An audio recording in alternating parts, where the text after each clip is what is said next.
บุญคุณท่านนี่ก็เป็นเครื่องเศร้าหมองเปิ้นมีพระคุณต่อเฮามีพ่อมีแม่มีครูบาอาจารย์มีผู้อุปการะคุณมีมิตรสหายแก้วที่ได้ช่วยเหลือเฟื่อฟ้าเขาไปลบหลู่บุญคุณเหล่านั้นนั่นก็เป็นเครื่องเศร้าหมอง3ริษยาลิษยานี่ก็อิจฉาคนอื่นลิษยาคนนั่นลิษยาคนนี้หันเปิ้นโรยเปิ้นมั่งเปิ้นมีอดรนทนอยู่บ่ได้อิจฉาริษยาเปิ้นยกตัวอย่างง่ายๆถ้าเปิ้นถูกหวยรวยโบถูกรางวัลที่1คนที่ริษยาเปิ้นก็ว่าพอเถอะประเมินน่ะชิบหายละอย่างมันไปริษยาเปิ้น อันนี้ก็คือริษยาเป็นเครื่องเศร้าหมองตัวหนึ่งข้อที่4เครื่องเศร้าหมองนี่คือตระนีก็คือขี้จิขี้จำตัวมันดำอย่างหมิ่นหม้อขี้จิขี้จำนี่เปิ้นกินเปิ้นตาลที่ไหนบ่ร่วมมือร่วมไม้จะกินก็กลัวผานจะตาลก็กลัวสิ่งแล้วตระนีนี่ก็เป็นเครื่องเศร้าหมองต่อไปตัวที่5มายานี่เป็นเจ้าเล่ห์เป็นเจ้าเล่ห์มารยาเสไถเป็นคนเรียกว่าปากอู้อย่างใจไปอย่าง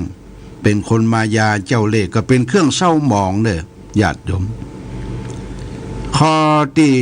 6เครื่องเศร้าหมองนี่มักอวดมักโชว์คนอื่นเขาว่าตัวเองนี่ล้ำเลิศประเสริฐกว่าคนอื่นเขานี่ก็เป็นเครื่องเศร้าหมองเป็นอัตตาตัวตนข้อที่7เนี่ยพูดปดปดมดเท็จชอบกรรมที่บ่เป็นสัจจะบ่เป็นสัจจังปั้นน้ำเป็นตัวพูดเท็จนี่ก็เป็นเครื่องเศร้าหมองตัวหนึ่งเด้อญาติโยมข้อที่8ปรารถนาลามกปรารถนาลามกยังก็เป็นเรื่องสกปรกไตสินไตผ้ารามกมีความปรารถนาใครไปจับใครไปทิ่มไปต่ำเปิ้นเนี่ยปรารถนารามกอันนี้ก็เป็นเครื่องเศร้าหมองตัวหนึ่งสุดท้ายข้อ9เห็นพิษ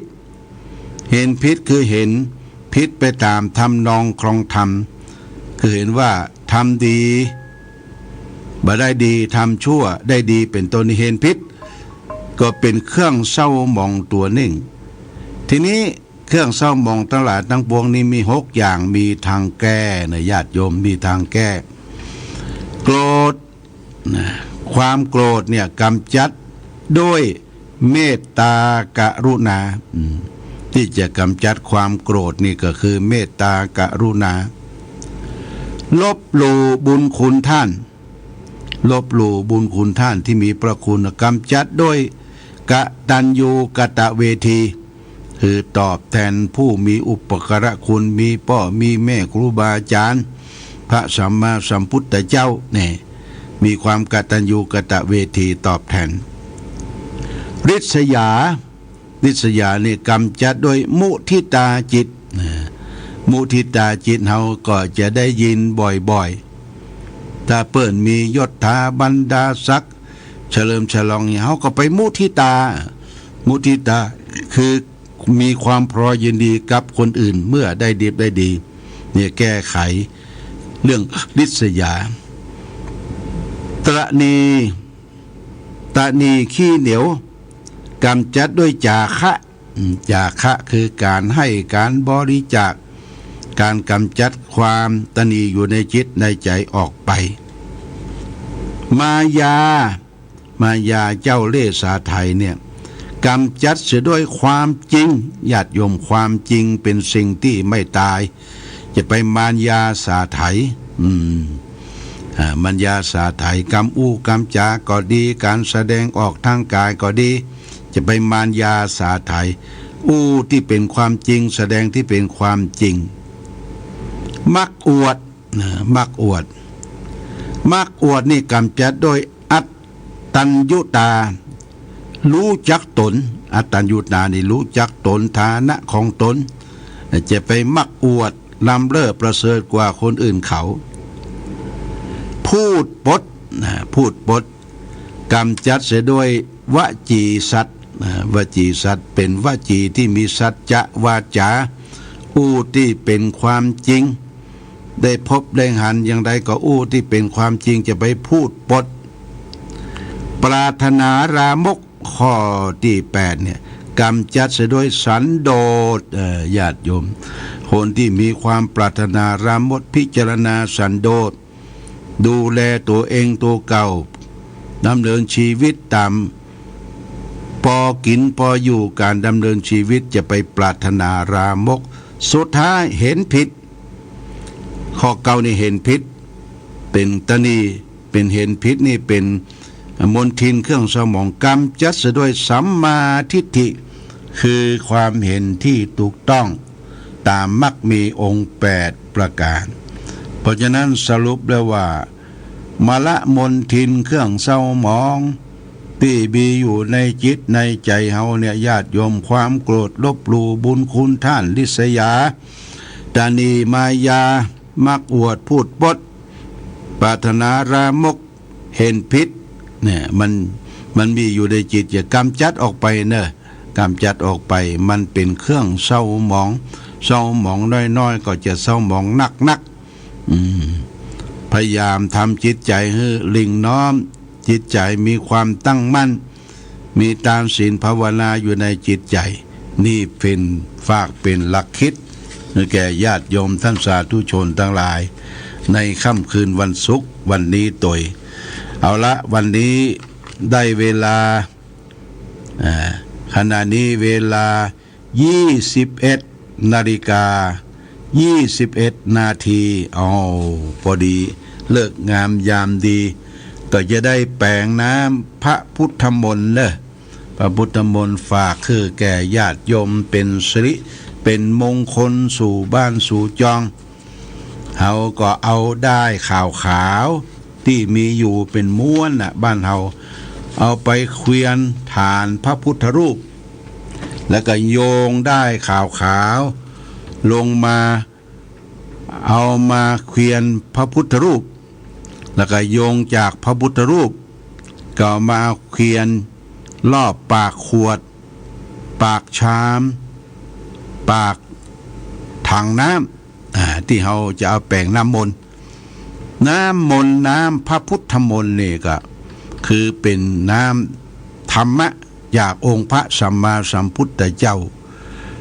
ก่อนการในสมัยครั้งโบราณกาลนั้นเป็นภาษาบาลีหมดเป็นพระสูตรญาติโยมเป็นพระสูตรที่พระพุทธเจ้าไปแสดงที่หั่นที่นี่ไปโปรดสัตว์ไปต่อสู้กับยักษ์มารต่างๆจนหมู่นั้นแปลกป้ายการไปหมดก็โดยอาศัยน้ำพระพุทธมนต์โรคหาโรคอย่างเกิดขึ้นเป็นน้ำท่วมน้ำอย่างโรคหาโรคอหิวาเกิดขึ้นนี่ก็พระพุทธเจ้าก็อนุญาตให้พระสงฆ์ได้ทำน้ำพระพุทธมนต์ได้ไปประไปพรมในบ้านในเมืองสำระให้ฝนตกลงมาเทให้โรคหากำจัดโรคอหิวานี่หายไปหมดเพราะฉะนั้นน้ำพระพุทธมนต์นี่ก็จึงเป็นสิ่งสำคัญอาตมาภาพมีความตั้งใจนะตั้งใจที่จะแปลงน้ำพระพุทธมนต์โดยสวดมนต์ที่ห้องทรงเนี่ยแผ่ไปถึงบ้านถึงจองบ้านพี่บ้านน้องศรัทธาญาติโยมอาคารสถานที่เขาทำพิธีกรรมอย่างนี้ก็เขาจะไปนอนก็ได้จะนั่งเฝ้าก็ได้จะไหว้ตัวก็ได้นะญาติโยมแล้วก็วันผู้เขาก็เก็บเอาไว้กินพ่องไว้ดื่มพ่องใส่ในตู้เย็นแล้วก็ไว้ประพรมสะเก้าดำหัวเป็นสิริมงคลแก่ตนตัวแก่ตนตัวเพราะฉะนั้นนี่เป็นสิ่งสำคัญเอาละได้เวลาจะเชิญเทวบุตรเทวดาเข้าบ้านก่อนเข้าบ้านพ่อแม่พี่น้องคุ้มครองรักษายังที่อยู่ที่อาศัยที่กินอาคารสถานที่ของเฮาทุกท่านทุกคนจะเชิญเทวดาก่อนป ริตูอนาเมตังสเมตาปะทันตาอาวิคิตาจิตาปริตังพนันตุสักเกกาเมจะรูเปคิลิสิคารตะเตจันตริเควิมาเนทิเปลเตจักขเมตลวนาคาเนเคหาวัตุมิเขเตปุมมัฏฐาเตโยจตุโรกปาระราชายามราชาอินโตเวสสุวรรณราชาอริยเมตตาโยโพธิสัทธาวกาทโยอริยสาวกาจะปุถุชนะกัลยาจะสัมมาทิฏฐิเยวะพุทเทปัสสนาธัมเมปัสสนาสังเคปัสสนาพุทเทสกรวาธัมเมสกรวาสังเคสกรวาอิโตทานะโตยาวะปรัมปรายมัสมิงสุจักวาเรสุเตวตานังมุนิลวจันดังสาทะโวเมสุนันโตธรรมสวนาการโรยัมภทันตาธรรมสวนาการโรยัมภทันตาธรรมสวนาการโรอายัมภทันตานะโมตัสสะภะคะวะโตอะระหะโตสัมมาสัมพุทธัสสะนะโมตัสสะภะคะวะโตอะระหะโตสัมมาสัมพุทธัสสะนะโมตัสสะภะคะวะโตอะระหะโตสัมมาสัมพุทธัสสะพุทธังสารนังกัจฉามิธัมมังสารนังกัจฉามิสังฆังสารนังกัจฉามิตุติยัมปิพุทธังสารนังกัจฉามิตุติยัมปิธัมมังสารนังกัจฉามิตุติยัมปิสังฆังสารนังกัจฉามิตติยัมปิพุทธังสารนังกัจฉามิตติยัมปิธัมมังสารนังกัจฉามิตติยัมปิสังฆังสารนังกัจฉามิโยสันนิสิโนวาระโพธิโมเลมาลังสะเสนังสุจิตังวิจัยยะสัมโพธิมาคันจิอานันตญาโนโลกุตตโมตังปานามามิพุทธังเยจะพุทธาติตาจาเยจาพุทธาอนาคาตาปัญจุปันนาจเยพุทธาอาหังวันตามิสัพปะทาอิติปิโสภังกวาอะรังหังสัมมาสัมพุทโธวิชาจารณะสัมปันโนสุขาโตโลกาวิทูวานุตตโรปุริสัทธัมมสารติสัทธาเทวมนุสสานังพุทโธภควาติพุทธังชีวิตังยาวะลิปานังสารนังคัจฉามินัตถิเมสารนังอัญญังพุทโธเมสารนังวารังเอเตนะสัจจวัชเชนะหุนตุเมชัยยะมังกาลังอุตตมังเคงะวันเตงังปาทะปังสุงวารุตตมังพุทเทโยชาลิโตโทโสพุทโธคามาตุตังมังมังอัตถังคีโกอาริยะปัทโธชนะนังโมคคัปปะเวสายะอุจุจะมังโคธัมโมอัญญังสันติกาโรปานิโยปานิโตนิยานิโกตังปานามามิธัมมังเยจะธัมมาอาติตาจะเยจะธัมมาอนาคาตาปัญจุปันนาจะเยธัมมาอังอังวันตามิสัพปะทาสวากขาโตภควตาธัมโมสันติติโกอาการิโกเอหิปัสสิโกโอปันนะยิโกปัจจตังเวทิตาภูวิญโยหิติธัมมังชีวิตังยาวะนิปานังสารนังคัจฉามินัตถิเมสารนังอัญญังธัมโมเมสารนังวารังเอเตนะสัจจวัชเชนะหุนตุเมชัยยะมังการังอุตตมังเคงะวันเตหังธัมมัญจาทุวิตังวะรังธ ธัมเมโยชาลีโตโทโสธัมโมคัมมาตุตังมังมังสังโฆวิสุทโธวราตาคินายโยสันทินทาริโยสัพพะปารปะหิโนกุเนเกหิสมาธิปัตโตอนาสโวตังปานามามิสังฆังเยจะสังฆาติตาจะเยจะสังฆาอนาคาตาปัญจุปนาจะเยสังฆาอาหังวันตามิสัพพทาสุปฏิปันโนภะคะวะโตสาวกสังโฆโอชุปฏิปันโนภะคะวะโตสาวกสังโฆยายะปฏิปันโนภะคะวะโตสาวกสังโฆสามิจิปฏิปันโนภะคะวะโตสาวกสังโฆยะทิตังจัตตาริปุริสายุคานิอัฏฐปุริสาปุคลาเอสะภะคะวะโตสาวกสังโฆอาหุนายโยปะหุนายโยทักขินายโยอัญชาริการณิโยอนุตตรังปุญญาเขตังโลกัสสติสังฆังชีวิตังยาวะนิพพานังสารนังคัจฉามินัตถิเมสารนังอัญญังสังโฆเมสารนังวารังเอเตนะสัจจวัชเชนะหุนตุเมชัยยะมังกาลังอุตตมังเคงะวันเตงังสังกัญจะทุวิตุตตัมมังสังเคโยชาลิโตโทโสสังโฆกัมมาตุตังมามังอิเจวะมัตตนะนันนัสสะมัยนังนามัสสะมโนรัตนัตตยังยังปุญญาปิสันตังวิปุลังอาราตังตัสสาลุภาเวนะตหันตรายโยเอวะเมสุตังเอกังสะมัญญังภควาสาวัตถิยังวิหารติ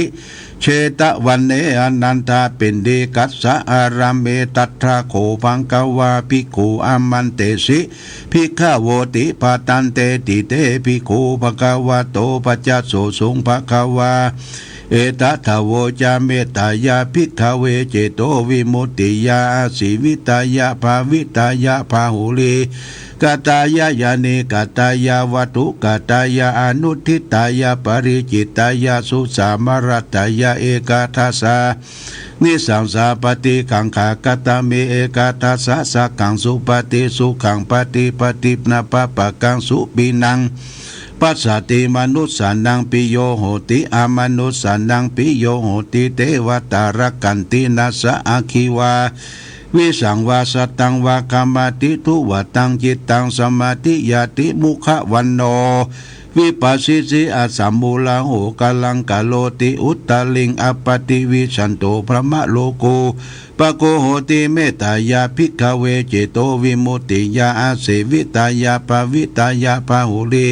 กตายายานิกตายาวัตถุกตายาอนุทิสายาปริจิตายาสุสามรัตยาอิเมเอกาทัสสานิสังสาปฏิกังขานิอิธามโวจะภะคะวาอัตตมนาเตภิกขุ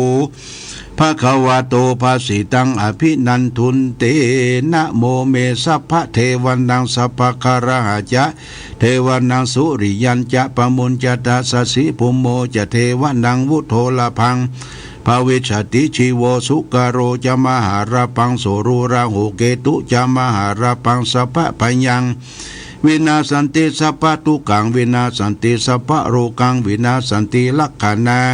อาหังวันตามิสัพพตาสัพเพเทวมังปาลยันตุสัพพตาเอเตนะมังคลาเตเตนะสัพพะโสติภวันตุเม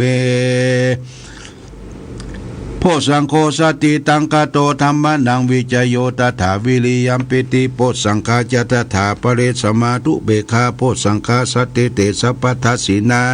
มุนินาสมัทธกตาภาวิตาภาหุริกตาสังวัตตันติอภิญญายานิพพานายาจะโพธิยาเอเตนะสัจวัชเชนะสุติเตโหตุสัพพตาเอกสัมมิงสัมเยนะโตโมคคาลันนังกัจจปังกิลาเนทุกิเตทิตัวโพสังเกสัตตะเตจติเตจันดังอภินันติตาโลกามุจิงสุตังคาเนเตนะสัจวัชเชนะสุติเตโหตุสัพพตาเอกทาธรรมราชาปิเคลันเยนะปิปิริโตจุนทัตเตเลนะตัญเยวะปนาเปตัวนัสสะทลังสัมโมติจะอาปตาตัมมาวุธาทิธานะโสเอเตนะสัจวัชเชนะสุติอุติโดสัพพตาเอกทา ธรรมราชาปิเกลัญเยนะพิปิลิโตจุนทัตเถเลนะตัญเยวะพนาเปตวนัสสะทลังสมุทิตวาจาปตาตัมหาวุธาทิธานาโสเอเตนะสัจวัจเจนะสุทิเตหุนตุสัพพตาปะหินาเตจะอาปทาตินนันนัมปิมเหสีดังมัคคหาตากิเลวปตานุปติธรรมตังเอเตนะสัจวัจเจนะสุทิเตหุนตุสัพพทายันทุนิมิตังอวมังคลัญจโยจามนาโปสากุณาสัสตุปปะกะโหทุสุปินังกตังพุทธาโนภาเวนาวินาสเมนตุยันทุนิมิตังอวามังคลัญจโยจามนาโปสากุณาสัสตุปปะกะโหทุสุปินังกตังธรรมานุภาเวนาวินาสเมนตุยันทุนิมิตังอาวามังคลัญจโยจามนาโปสากุณาสัสตุปปะกะโหทุสุปินากันตังสังฆานุภาเวนะ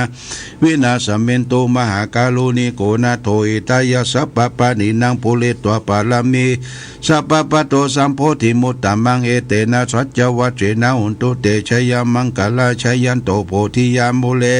สักกายานันทิวะขันโนเอวันตองวิจโยเอจยาสุสยามังกะเลอปลาชิตตาปาลังเกสิเสปตาวิบุคาเลียปิเสเกสัพพุทธานังอาคัปปโตปโมทัติสุนักตังสุมังคลังสุปปะตังสุติตังสุกันโดสุโมโตจะสุเยตังพระมจาริสุปทักกินังกายกัมมังวาจากัมมังปทักกินังปทักกินังมโนกัมมังปณิติเตปทักกินาปทักกินา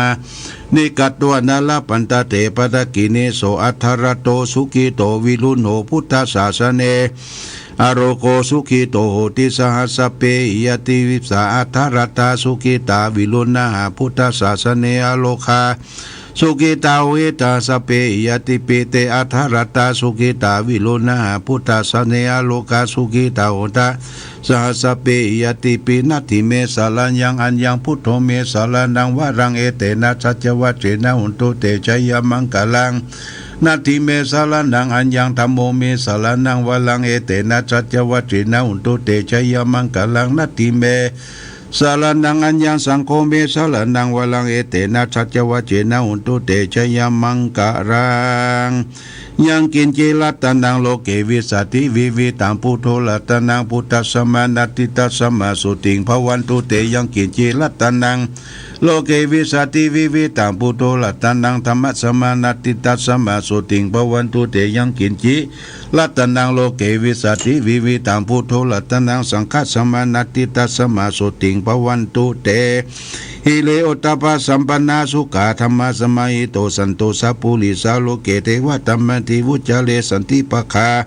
อปัตนาสันติปตาวันชนามาตาปิตาชนิกันตังชาตะเวตังปฏิกัมมังจัญญาชนะกตาพุทธเจตวมรังสวานังจตุสตังมัตตาลสัญเยปิวิสุนาลสัพพะตันนังกัลตโยพุทธาดาวิสตินายกาสเปปฏิติตาไมหังมัตตะเกเตมุลิสลาสิเสปฏิติโตไมหังพุทโธธรรมุทวิจโนสังโฆปฏิติโตไมหังอุเรสปะหัตโยอมิลิตวานุรุโตสาลิพุทโธจตกิเนโกตัญโยปิติปะกัสสมิโมคลนาจมมะเกตกิเนวัสเนไมหังอสุอนันดาลุมุลกัสสะโพจมหานาบุงบาตุมะสุตะเกเกตันเตปิติปะกัสสมิสุริโยปะปังคโดนิสินโดสิลิสัมปันโดโสวิโตมุนิมุงกโมกุลมัสสะโกเทโลมะหิจิตาวัตตะโกโสเมหังวัตตะเนนิตังปฏิตันนิคุณะกัญโยปุญโยอังคุลิมาโลจาอุบารินัตสิวะเลวิปัญจามหาเทลานาลติติมามะเสสสิติมหาเทลาชิตาวันตาชินโนนาตาชาลันติลาเสติตาอังคามังเกโสสันติตาลัตนาปุระตัวสิตากิเนเมตาสุรกันทัสสะกัมปัสสะตัวสิวัมเบียงคุลิมังคังคันตามโมระปฏิตันตาตติญาเจอตินาสิสะบลสันติญาคันตาปริยตันตาตติญาสุรกากัจเจชตนะเสสะปะกลาสันติสันนะปริสินังปลันสัญยุเตธรรมะปะกลันเตวัสสะโตเมสักกะเจนะสัมมาสัมพุทธะปัญจเลวะตาปิตาชิตตาปริจัตตาตุปัตตวาเสตาวิญญาณจวันนันตุกุณาเจนะเชนะปัญชลมิวิมหาลันเตปริตะเลสตามะเลตุมัสสะเปเตมหาปุริสัสสะปายเจวะเมกะโตระโกสุระโกพุทธานุภาเวนะชิตุปัตตโวธรรมานุภาเวนะชิตตะละสังโฆสังฆานุภาเวนะชิตันตะเลอุจารามิธรรมานุภาปริตุติชยะปัญชละปันตละกถานิติตา อาติอุณาจาวิจโยธรรมโรเกอนุตตโรสัพพสัตตาตตาตตรงตังคณะเทวเตปริวเจระจักขันเตอมนุเสปวะเกพยเกนะเสวิเตปุเตอากัสสมามรณะมุตโตตะเปตัวกรรมจาริตันตะเลสัจเจวานุภาเวนะหุตุเทวสุกิตตาสุตาสีลังสมัตยะนังมังสุจาริตันเจเลตัสเสวาอนุภาเวนะหุตุเทวสุกิตตาลิขิตังทิติตังพุทธังตระนังวัจานังกลุงบริตังเตสนันตุโตตัจจายุปวัตติสกัตตัวพุทธลัตตานังโอสตังอุตมังวรังหิตังเทวมนุสานังพุทธเตเสนาสุทินานาสันตุปัตตวาสเปตุกาบุปัสสเมนตุเสสกัตตัวธรรมรัตตานังโอสตังอุตมังวลาปลิลาหุปัสสมานังธรรมเตเสนาสุทินานาสันตุปัตตวาสเปปยาวุปัสสเมนตุเตสกัตตัวสังฆาลตานังโอสตังอุตมังวรังหุนายังปะหุนายังสังฆเตเสนาสุทินานาสันตุปัตตวาสัพเพโลกาวุปัสสมินตุเตเพสัจจังเทวมนุสสานังกัตตุกังติติตังละสังอัมพิลังละววันเจวสัพพปยติวินาสันตุเอกตวิติจตุปัญจสัสตาทินันตถายวัตุขาวินาสันตุชีวิตานังตตันตุเตชีวิตานังตตันตจาอายุวันนังสุขังพลังชีวิตานานุภาเวนะหุนตุเตโวสุขิตาทาชีวิตานังจะโยทัตตาอุสตังอุตมังวรังสาลีลังทุกขังนาเสติเพสัจจังทานามุตตมันตัสสมะกัลยะกัลยาณังนิจยังสัพพยังปุญญานิปะละโลกัสสมิปฏิตาโหติปฏิดังอิมินาชีวิตาตินาตุมากังกิงภวิสติติกายุกัสสตาหุนตุสุขิตาหุนตุสัพพตาโยโสทัตตาเตสกจังศีลาวันเตสุตาติสุนานาทานังวรังทัตวชีวิตานังมหาปรังเอวังมหิติกาเอสายติตังปุญญาสัมปทาตัสสมาธิราปัสสังตันติปฏิยากตาปุญญาติอธิอุณาจาวิจัยโยนัตนิธิโตอธิโลเกศิลาคุณโนสัจจังโสเยจิยาเตนะสัจเจนะกหามิสัจจะกิริยามนุตตลังอาวัชชิตัวทัตธรรมะพรังชัยตัวบุปเกสตาปรมวสายาสัจจิจาสตากิริยมหาสังสันติปะคาอปัตนาสันติปัตตาวัญจนามาตาปิตาชนิกันตาชตะเวตัมปฏิกรรมสหสเจสเตมหังมหาปัจฉลีโตสีกีวัตเสสิโสลสะกัลสานิอุตกังปัตตยวสกาสิกิสัจเจนะเมสมโมนติเอสาเมสัจจะปาระมิติพุทโธมังคลสัมพุทโธสัมพุทโธติปทุตตโมพุทธมังคารมังกัมมาสัพพทุกาปมุญจเลธัมโมมังคลสัมพุทโธกัมปิโลตุสาตุอนุธรรมังมังคละมากัมมาสัพพะพญาปมุญจเลสังโฆมังคลสัมพุทโธวรตกินายโยอนุตตโรสังฆมังคระมากัมมาสัพพะโรกาปมุญจเลทุกขปัตตาจเนทุกขาปยาปัตตาจเนปยาโสกปัตตาจเนโสกาหุนตุสัพเพปิปานิโนเอตาวตาจะอเมสัพพตังปุญญาสัพพตังสัพเพเทวานุโมตันตุสัพพสัมปติสิทธิยาทานันตุสัตตายาสีลังละคันตุสัพพทาภาวนาปิลันตาหุนตุขัจฉันตุเทวตากตาสัพเพปุตตาปรปตาปเจกานันจะยังพรังอรหันตานันจะเฉเตนาละกังปันธามิสัพพโสสุโคปุทานังอุปาโถสุขาสัทธัมมเตสนาสุขาสังคัสสะสามัคคีสัมมัคคันดังตาโปสุโขคติโยเสโตสันเนตัสสมิงเยโคตาปติชายิโนวิชาจารณะสัมปันโนโสเสโตเทวมนุเสเทวตาปติอาทิโตลัตติมาปฏิจันติมาสันนโตคติโยตาปติสยิตาปติพรหมโนอัตสะปังโหลตังพุทโตตาปติเตสะสาอโรคายาปรมาราภาสันตุติปรมังทานังวิสาสาปรมายาตินิปานังปรมังสุขังจบญาติโยมท่านสาธุชนทั้งหลายก็ได้ทำน้ำมนต์ฝากไปให้แก่พ่อแม่พี่น้องท่านผู้ฟังที่สนใจในหลักธรรมะทั้งหลายทั้งปวงทุกที่ทุกแห่งทุกหนที่เปิดเครื่องรับฟังอยู่ในขณะนี้ก็ขอให้ท่านทั้งหลายได้อยู่ดีมีใจมีโชคมีลา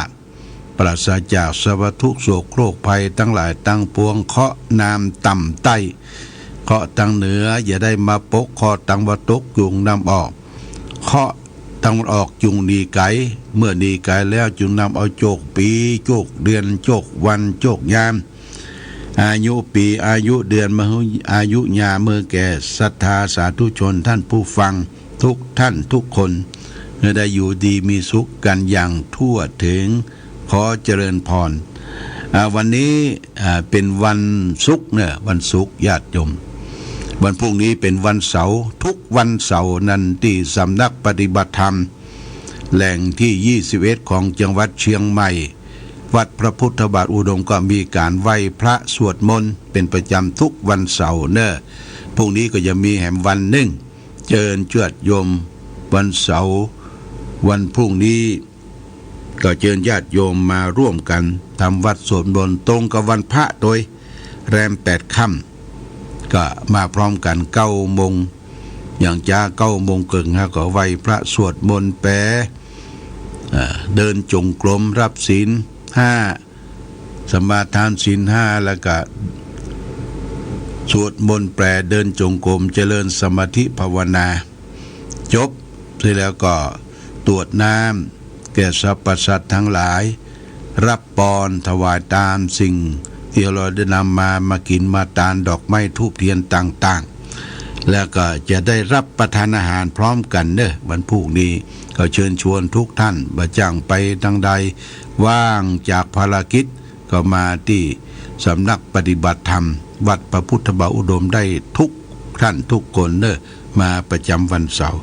เอาละวันนี้รายการธรรมประทีปส่องต่างขณะนี้เวลา 21:45 นาที45 นาทียังเหลือ15 นาทีก่อนจะปิดสถานีหรือสถานีอาจจะปิดก่อนก็ได้เปิ่นปิดมาก็ใกล้ๆ10 โมงดีจะปิดละญาติโยมไผฟังอยู่จอกใดแจงใดหรือจะโทรมาบอกว่าฟังชัดเจนเป็นประการใดก็โทรเข้าไปได้ณที่081-951-5864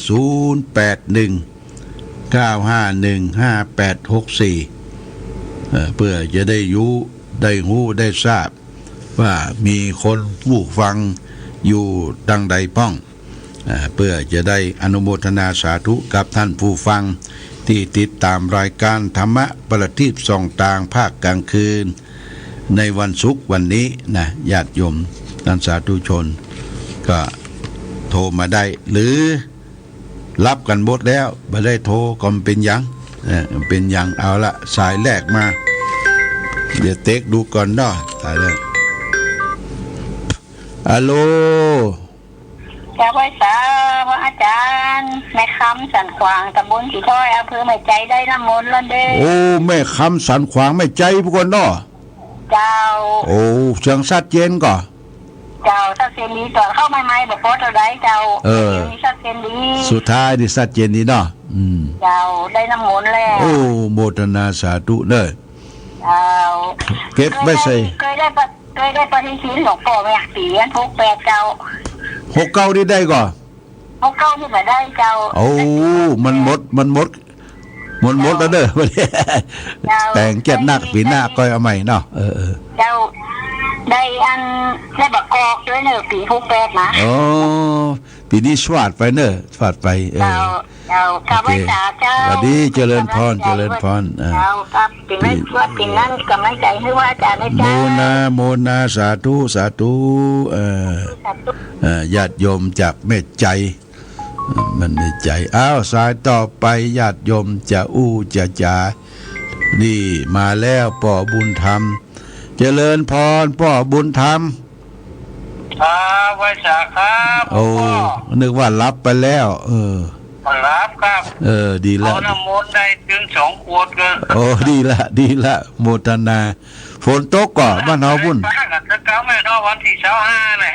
โอ้เนาะคนหลายเนาะไปก่อพ่อบุญธรรมไปก่อดักไปเหรอพ่อบุญธรรมไปก่อนวันนั้นโลดักไปแล้วเด้อดักไปแล้วได้ยินอยู่ครับวันนั้นไปกะไปบ่ป้ากันเนาะ ครับพายกรรมครับ โมทนาฝนตกก่อบ้านเฮาบ่ รัตนานี่ป้าอยู่เนาะได้กะฝนตกก่อบ้านเฮา ทุกครับป้าทุก โอ้ดีละโมทนาเนี่ยพ่อบุญธรรมเด้อฮะ ครับวันนี้หมกหอยนี่ครับ เหมือนกันเหมือนนักตะใดวันนี้ขอบคุณนะพ่อบุญธรรมขอบคุณเด้อ ครับผมพ่อ เจริญพรหวัดดีป่อบุญธรรมบ้านปงหนองเปียงป่าเป้าก็ติดตามรายการโมทนาสาธุอะโหล เจ้ากลับมาสารนะหลวงพ่อ แม่ สุเกียว เอาชัดเจนนะแม่สุเกียวศิลาพร เจ้าชัดเจนเลยเด้อ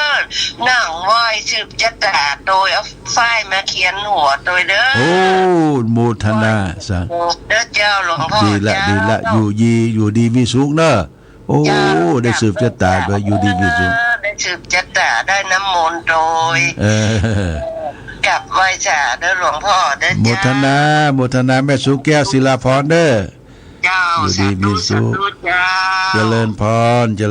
รสายต่อไปมีไหม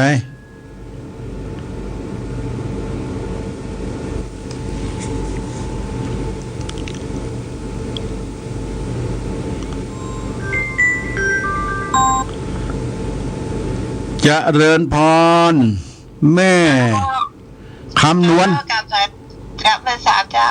แม่คำนวณบ้านดินแดงเหรอ เจ้ามาดินดำเจ้า โอ้บ่ใช่ดินแดงเนาะ เจ้า เฮ้ฝนตกอ่ะ ไม่ได้ ฮะ ตกเมื่อคืนแต่วันนี้จะตกหัว อ่า กันทั้งทำน้ำตาลเก่าๆมันต้มดีเลย ฮะมันคาชัดกะ มันเหลือซอบเจ้า มันเกี่ยวกับบุญเด้อเกี่ยวกับสถานีที่เขาเปิดสถานีไหน สองตีกับมันกันหมดเจ้าแต่สอนกับอัน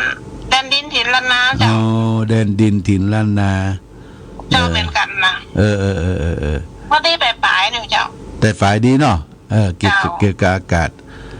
โมทนาเนอะแม่คำนวณเนอะ เจ้ากลับไปสา อยู่ เจ้า ดีมีสุขเจริญพร เจ้า อาสาต่อไปขณะนี้กะเรือล่ามสัก3 นาทีเนาะเจริญพร เจ้าท่านพระปู่เจ้าแม่บัวลอยบางชุกก็ตำบลตะก็อำเภอแม่สวยเจ้า ศพก็แม่สวยแม่บัวลอย ฟังชัดเจนก็ ชัดเจนดีเจ้าได้น้ำมนต์ได้สืบชะตานั่งไหวจนประ โอ้ดีแตะดีแตะเจ้า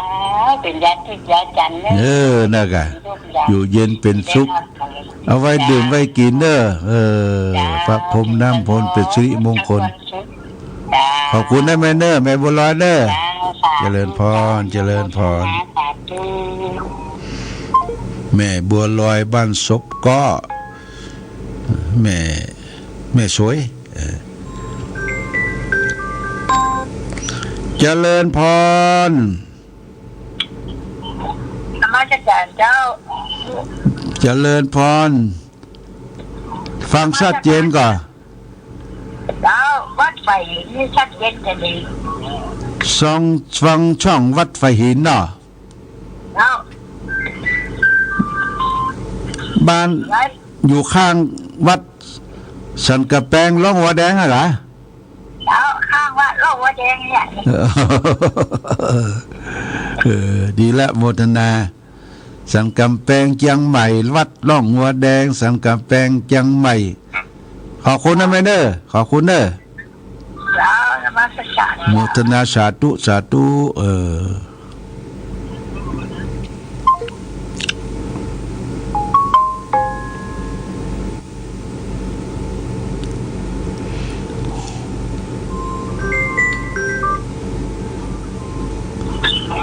แม่สลาดแจ้ซ้อน เจ้าไหว้ศาลหลวงพ่อเจ้า โอ้วัดดี พอดีได้น้ำมนต์เรียบร้อยเลยเจ้า โอ้หัวแล้วมันได้กะ เรื่องมันได้สิครับมันได้ยินเสียงนะกะ โอ้ได้ยินชัดเจนก่อนวันนี้แต่ท้ายดีเนาะ วันนี้ชัดเจนดีเลยเจ้า โอ้ดีละ โมทนาสาธุฝนตกก็บ้านเฮาแจ้ซ้อนว่ะวันนี้บัดก็ต้องเสียเหรอแต่ว่าอ้อยเนาะตีคืนเจ้าอ๋อท่อปวดท่อดีละดีเฮ็ดหอนก็จะออกเนอะนอนนางหางไม้เฮ็ดหอนโอเดขอบคุณแม่สลัดเด้อขอบคุณโมทนาสาธุ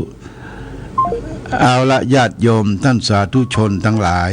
ก็คงจะเอาแม่สายทองก่อนเจริญพรพระสาเจ้าหลวงพ่อแม่สายทองที่ฟังลำพูนเรดิโอเจ้าน้ำมนต์ก็ได้แล้วเนอะในมดได้ล่อชัดเจนก่อบ้านเฮาชัดเจนดีลำพูนเรดิโอเจ้าโอ้ดีละเพิ่งกระถ่ายทอดไปปุ้นน้ำมนต์ก็ได้ละ6 ขวดเจ้าปูดต่ออาแจ้ในตู้เย็นเนอะอาแจ้ในตู้เย็นเนอะเจ้าสาธุเจ้ากับพระสาเจ้าสาธุขอบคุณแม่สายทองบ้านตุ้งปงละปูนเอาละญาติโยมท่านสาธุชนทั้งหลายก็ต้องอำลาพาจากญาติโยมท่านสาธุชนไปก่อนอาหารสายเนาะเจริญพรเจ้าการนมัสการเจ้าหลวงพ่อเจ้าจากที่ไหนแม่มาเลียแก่โฮมเจ้าแก่โฮมมาเลียเจ้าโอ้ดีละฝนตกก็บ้านเจ้าโฮมมาดีเนี่ยฝนตกอ่ะโอ้ดีละโมทนานะแม่มาเลียเด้อเจ้าโมทนาสาธุอายุวันโนสุขังปะลัง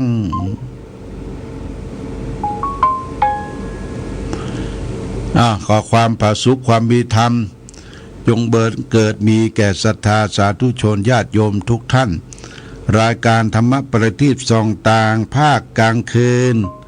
ก็ต้องขออำลาพาจากญาติโยมท่านสาธุชนไปก่อนขอมีความสุขความเดินประกอบไปด้วยอายุวันนะสุขภระมีปฏิภาณธนสารสมบัติธรรมสารสมบัติอโลพ่อทวีกรุงละสวัสดีครับเจ้หลวงพ่อฮะมีหยังฮะมีหยังฮะก็ประจันรถอ่ะโอ้จบละพอดีเนอะสวยสุดท้ายวันนี้พ่อทวีกรุงละสายสุดท้ายพอดีทำกูหน้าทำกูหน้าแม่ปูคาเนาะยินดีพอดีท่านฮะเสียงหลวงพ่อใส่เหมือนเดิมไหมใส่เหมือนเดิมเนาะเจียวเสียงเกียวขอบคุณนะพ่อทวีเนอะไม่ท่านหลวงพ่อฮะโชคดีฝีไม้เนอะโอ้ดีละฝีไม้เมืองเนาะเขา74แล้วเนาะ74เต็มแล้วก็ปอดโทเต็มแล้วโอ้ยจะถึง100เช้าเองเนอะโอ้ปอดโทเอามักมันฮู้คิงที่ไหนตึกไหนกับตึกห้างเนาะ9 รอบนะ9 รอบเนาะโอเคเด้อบอกทวีเด้อขอบคุณเด้อได้ฟังบทสวดพอดีวันเนี้ยโอ้ดีแต่ขอบคุณเอาดีเขียนนั่นน่ะเขียนที่ผมแปลงเขียนนพเก้าพุทธรีให้โอ้ดีแต่ดีละจะได้เนาะใช่ได้เขียนมันหลายเล่มนะแล้วผมว่าเขียนนะเนี่ยโอเคขอบคุณเด้อขอบคุณหลายเด้อครับดีมีสุขอายุวันโนสุขังพลังครับพอละโอเค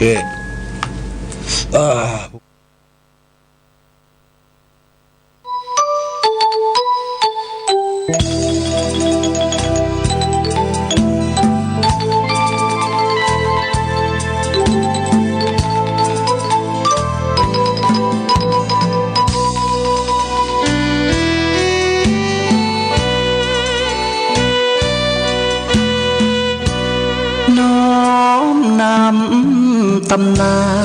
นผ่านทุกรุ่นองค์บุญหลวงพ่อแก้วทันตะจิตโตมีบุญญาบารมีมากโขมีพุทโธ เป็นที่นำทาง